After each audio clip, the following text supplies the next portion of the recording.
감사합니다. 좌우로 인사하시죠. 오늘도 복된 하루 되시길 바랍니다.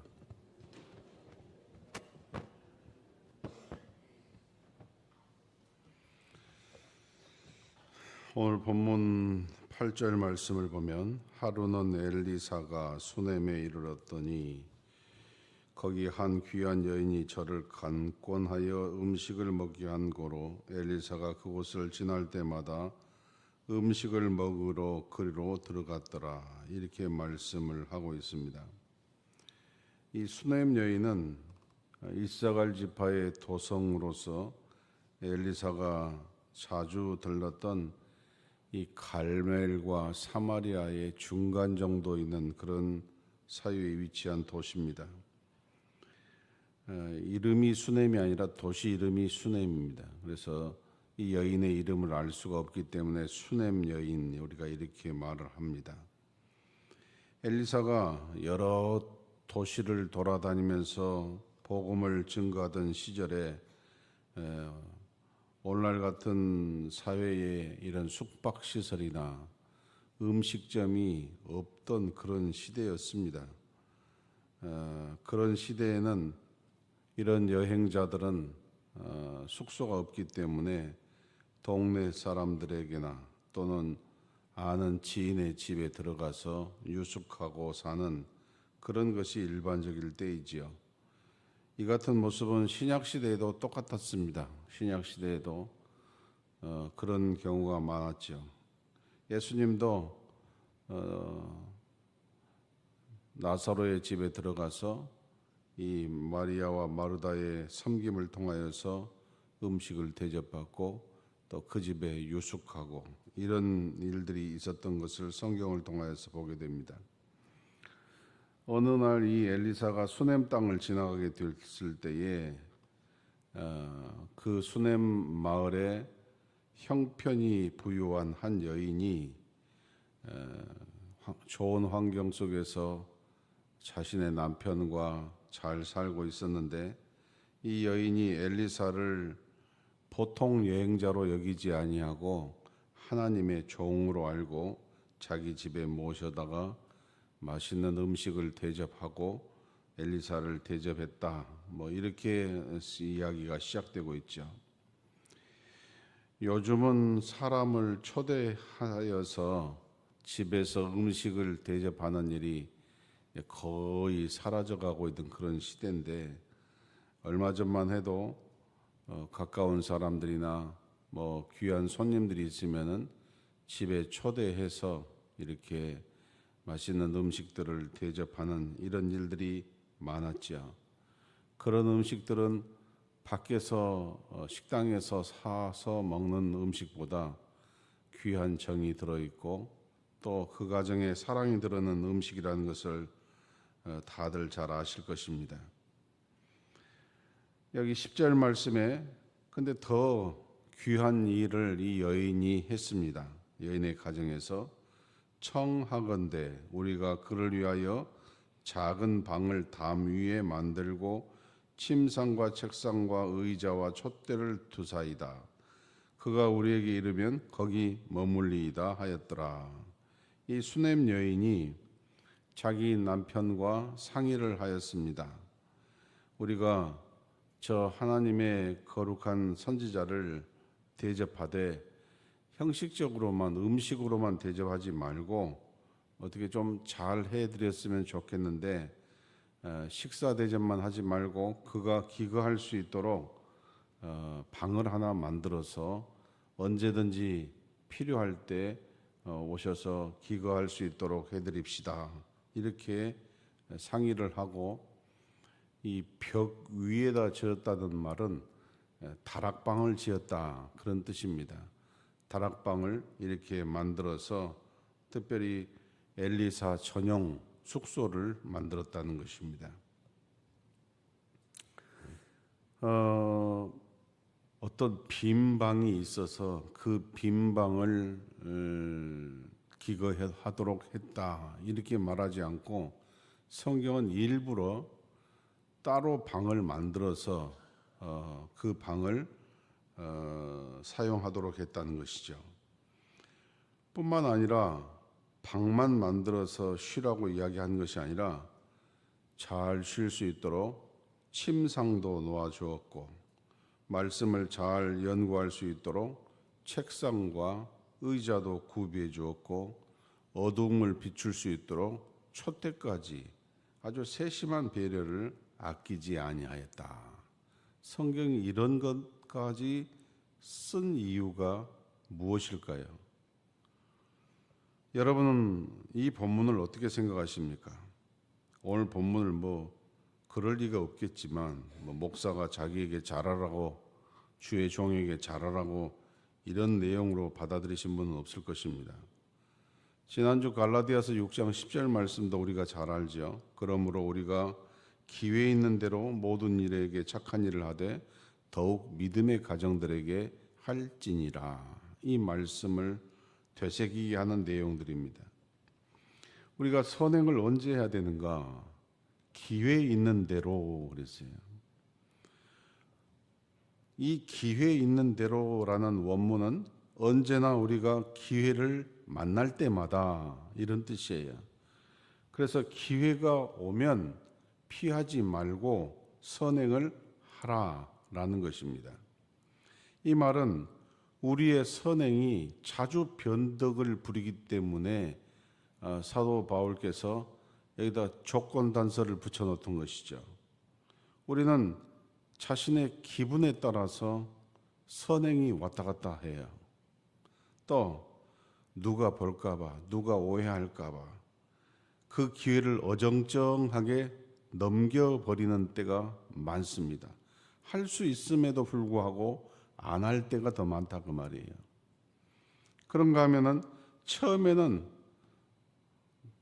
부릴 듯 뭔가 섬기려고 그렇게 뒤척이고 마음이 뜨거웠다가 시간이 지나면은 그 섬김의 불이 아주 초라해져 버리는 것을 우리가 경험을 해서 알 것입니다.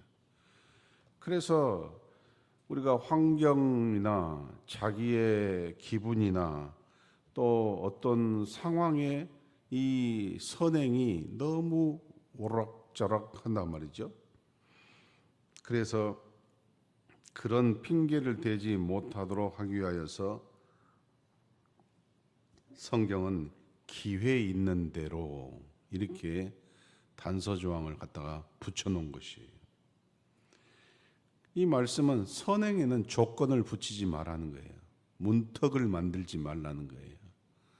어떤 귀한 일은, 어떤 선행은, 착한 일은 절대 문턱을 만들지 말라는 것이에요. 또 하나는 도울 수 있다면 이유를 불문하고 도와라는 것이죠. 그래서 특별히 그 다음에 우리가 보았던 말씀이 믿음의 가정들에게 더욱 잘해라 이런 말씀을 보지 않았습니까? 이 믿음의 가정이 무엇입니까? 항상 내 자리 주변에서부터 잘해라 그런 말씀이에요. 내가 내 자리의 주변이 어디예요? 함께 기도하고 함께 헌신하고 함께 예배하고 이런 우리 믿음의 동역자들을 이런 주변 사람들에게부터 잘해라는 것이에요. 당신 나한테 잘하세요라는 이런 뜻이 아니고 당신이 먼저 당신 주변 사람들에게 잘하십시오 이런 뜻이에요. 담장을 뛰어넘어가는 가지가 어디에서부터 시작한다고 그랬어요? 그 가지가 담장 넘어서부터 잘된 것이 아닙니다. 원둥치 뿌리에서부터 건강해야 담장을 뛰어넘어가는 거죠. 오늘 수넴 여인의 가정에서 엘리사를 섬기는 이 모습이 우리 가정들에게는 얼마나 남아있을까? 여러분, 수넴 여인이 엘리사를 대접했던 이유가 뭐라고 생각하십니까? 이 여인이 성품이 착했다? 그런 말씀 없습니다. 이 여인의 남편의 인품이 좋았다? 이것도 그런 말씀 없습니다. 여러분, 넉넉하고 경제적으로 풍성하다고 남을 잘 섬기는 것 절대 아닙니다. 있어도 안 하는 사람들 많습니다. 많은 공부하고 사회적으로 어떤 존경받는 그런 직업이 있다고 해서 섬김도 잘하지 않습니다. 도대체 어떤 이유가 있느냐? 이 수넴 여인에게는 그녀의 섬김이 이유가 간단했습니다. 주님의 종이기 때문이라는 것이에요. 하나님의 사람이라는 것이에요. 다시 말하면 섬김의 이유가 많고 조건이 많으면 섬길 수가 없다는 것이에요. 다만 주님 사랑하는 마음으로 섬기는 것이에요. 그거 외에 더 큰 이유, 더 다른 이유는 없습니다. 주님을 사랑하는 마음으로 주님을 대접하고 주님을 사랑하는 마음으로 나의 모든 것을 온전히 드려서 섬겨볼 수 있는 이런 마음이 이 여인에게 있었다는 것이죠. 그래서 엘리사를 대접했다는 것입니다. 이 말씀을 통하여 우리의 섬김과 우리의 수고의 이유가 간결하고 맑아지기를 주님의 이름으로 축원합니다. 그 다음 무슨 일이 일어나느냐? 자, 11절 말씀해 보니까 엘리사가 수넴 여인이 마련해 준 그 새 방에 들어가서 누웠습니다. 엘리사가 새 방에 들어가서 누웠을 때에 새롭게 마련된 침상이나 책상이나 의자나 촛대를 깨끗한 그 방을 보면서 무슨 생각을 했을까요, 여러분? 너무 감사한 거죠. 너무 감사했어요. 내가 하나님의 사랑 때문에 이렇게 섬김을 받구나. 너무 가슴에서부터 깊은 감사가 우러나왔습니다.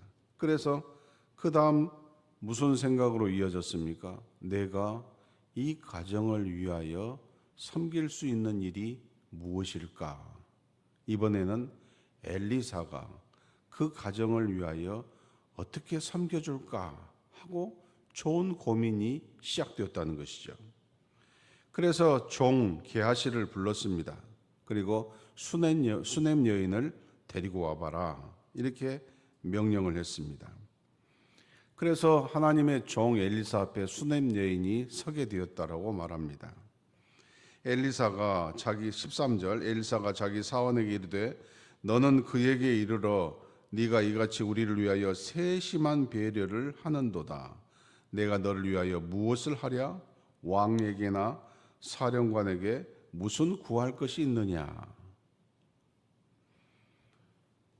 이 다른 곳에서는 이런 정황을 볼 수 없는 내용이 하나가 있어요. 뭐냐? 선지자가 직접 말하지 아니하고 종을 통해서 여인에게 말하고 있는 것이에요. 왜 그랬을까? 왜 직접 방도 조그만 이 다락방인데 거기에서 종을 끼워놓고 이야기를 했을까? 여러 가지 생각을 할 수 있지만 제가 생각하기에는 이 선지자와 이 여인이 오해받지 않도록 서로 굉장히 존중하며 행동을 했던 것을 보게 됩니다. 왜냐하면 15절 말씀에도 이르되 다시 부르라 부르매 여인이 문에 서니라 이렇게 이야기가 되어 있어요. 그래서 수넴 여인이 이 선지자 방 안에 들어서지 않은 것도 또 엘리사와 수넴 여인 사이의 대화가 종을 통하여서 했던 것도 서로에 대한 예의와 존중으로서 지킬 선을 지켜가면서 이런 일을 했다는 것을 우리가 보게 됩니다. 엘리사는 왕이나 군대 장관에게 부탁할 일이 있었으면 말하시오 이렇게 이야기했습니다. 이런 존중과 예의가 있는 이런 상황 속에 엘리사가 이 여인에게 했던 말이 부정청탁하라라고 하는 내용이었겠습니까? 어떤 상식이 또 세상에서 인정되지 아니하는 어떤 것들을 부탁해라 뭐든지 들어주겠다 이런 뜻으로 말했겠습니까? 그런 것이 아니라는 것을 이 앞뒤 정황에서 이야기를 해주고 있는 것입니다. 이 말씀은 그만큼 고마움을 가지고 있었다는 것이에요. 그리고 엘리사의 위치가 왕과 군대 장관에게 영향력을 끼칠 수 있을 만한 그런 존귀한 자리에 있었다는 것이죠. 그런데 이에 대한 수넴 여인의 대답을 들어보십시오. 13절에 보면 여인이 가로되 나는 내 백성 중에 거하니이다. 이게 무슨 말일까요? 저는 하나님의 백성으로 하나님의 은혜 가운데 거하는데 더 이상 무엇이 부족한 것이 있겠습니까?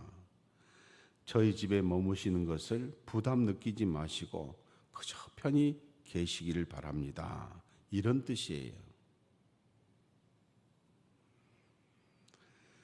여러분, 우리의 모든 말은 하나님이 듣고 계십니다. 엘리사만 듣는 것이 아니라 하나님이 듣고 계셔요. 하나님께서 엘리사와 수넴 여인의 오가는 말을 다 듣고 계셔요. 엘리야가 귀하게 느꼈다는 이 말은 하나님도 귀하게 느꼈다는 것이고, 엘리사가 감동을 느꼈다는 것은 하나님께서도 이 여인의 섬김과 태도에 깊은 감동을 가지셨다는 것이에요. 여러분, 우리가 수고와 봉사와 섬김이 사람이 보는 것도 있지만 중요한 것은 하나님이 보신다는 거예요. 그 동기도 보시고 거기에 흘러나오는 말도 하나님은 보고 계시는 거예요. 그렇기 때문에 우리의 섬김과 봉사와 수고가 얼마나 중요한 것인지를 알아야 돼요. 물론 이제 이 내용을 이미 읽어서 우리가 알 수 있듯이 표적, 하나님의 표적이 어떻게 시작되는가도 우리가 이 흘러나오는 이 흐름을 통하여 알 수가 있어요. 자, 그래서 이 여인이 이렇게 거절을 했습니다. 이 여인이 이렇게 거절을 할 때에 하나님이 감동을 받으신 것 같아요. 그러니까 다시 엘리사가 종을 통하여 또 이야기합니다. 그렇다면 네 생각에 저 여인을 위하여 무엇을 해주면 좋겠다고 생각하느냐? 라는 지시사항을 주었습니다. 이게 시간적인 타임이 있었을 거라고 생각해요. 이제 이 종이 이 가정에 이 여인에게 필요한 것이 무엇인가를 알아오는 시간들이 있었을 것입니다. 그리고 14절 말씀 후반에 보면 게하시가 대답하되 참으로 이 여인은 아들이 없고 그 남편은 늙었나이다 하니 그랬어요. 이 수넴 여인의 가정은 돈도 있고 명예도 있고 인격도 돈독하고 주변 사람들로부터 존경과 사랑을 받았고 주의 종을 섬길 만한 그런 신앙도 있었습니다. 그런데 눈으로 보기에 아쉬운 것이 하나도 없겠다라고 생각했는데 이 가정에 놀랍게도 후사가 없었습니다. 그런데 왜 수넴 여인은 이 사실을 엘리사 선지자에게 고하지 않았을까? 이것이 의문이에요. 처음부터 작정하고 이런 일을 한 것이 아니라는 것이죠. 계획하고 꾸며서 이런 섬김을 준비한 것이 아니라는 것이에요. 우리는 뭔가 선행을 하고 뭔가 수고하고 봉사할 때에 나름대로 생각이 있어요. 계획이 있고 계산적인 숫자 노름이 있어요. 근데 이 여인은 전혀 그런 것이 없어요. 더더구나 후사가 없음에도 불구하고 그의 남편과 함께 이 선지자를 방을 만들어서 자기 집에 방을 만들어서 주는 정도로 한다면은 이 부부의 금실이 얼마나 좋았는지도 알 수가 있어요. 남자가 안 돼라고 못한 거 아니겠습니까? 뿐만 아니라 또 하나 생각해 보는 것은 지금 이렇게 사는 것도 하나님께서 자기에게 주시는 분수라고 생각하지 않았느냐 하는 거예요.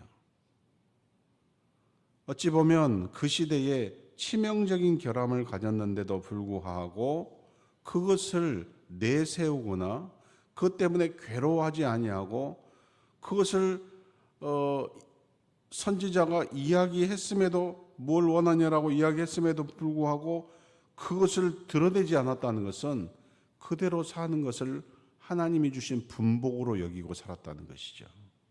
참 아주 순결하고 고차원적인 믿음인 것 같아요. 때묻지 않는 믿음 말이죠. 자, 종으로부터 이 가정에 후사가 없다는 것을 알게 된 엘리사가 게하시를 통하여서 다시 수넴 여인을 다시 불렀습니다. 15절에 가로되 다시 부르라 부름에 문에 서니라. 16절 엘리사가 이르되 한 해가 지나 이때쯤에 네가 아들을 안으리라 하니 여인이 이르되 아니로소이다. 내 주 하나님의 사람이여 당신의 계집종을 속이지 마옵소서라고 했습니다. 아마 이 엘리사 선지자는 수넴 여인에게 향해서 말했을 때에 아니 어떻게 가정에 후사가 없음에도 불구하고 뭐 필요한 일이 있는가, 기난 일이 있는가, 내가 기도할 일이 있는가라고 부탁할 때에 왜 아무 말씀하지 않으셨습니까? 당신의 가정에 1년 후에 당신이 아들을 안고 있음을 제가 선포합니다. 이렇게 선포했어요. 아멘도 안 하네. 아들 안 낳아도 되는 게 그러죠. 이제 다 볼장 다 봤다 그거지.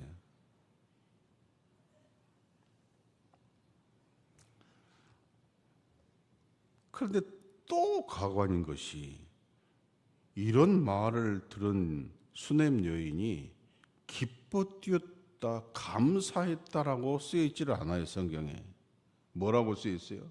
아니로소이다 내 주 하나님의 사람이여 당신의 계집종을 속이지 마옵소서. 무슨 말인가요? 아이고 선지자님 그냥 편히 계십시오. 부담감 갖지 마십시오. 저희들에게 빚진 것 아닙니다. 그냥 편히 계십시오. 다른 요청 드리지 않습니다. 이렇게 말했다는 것이에요.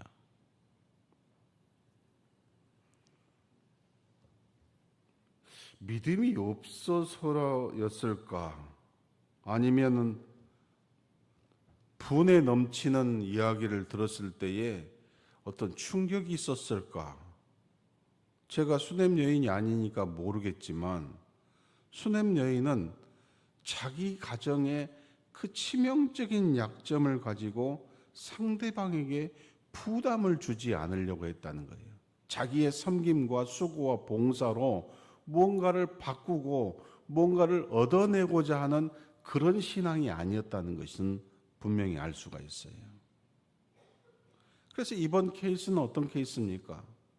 섬김과 봉사와 수고가 순결할수록 하나님의 표적이 임하더라는 것이에요. 아멘. 꼭 무엇을 해야 된다.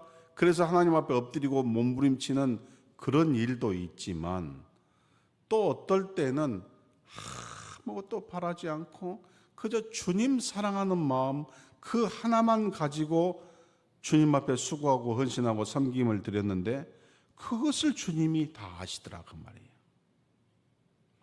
포기해버리고 그냥 우리 분수지 내 분복이지 내가 이렇게만 살아도 감사하지 이것이 위선이 아니라 진짜 신앙인데도 불구하고 진짜 신앙인일 때에 그럼에도 불구하고 하나님께서는 거기다 부어주더라.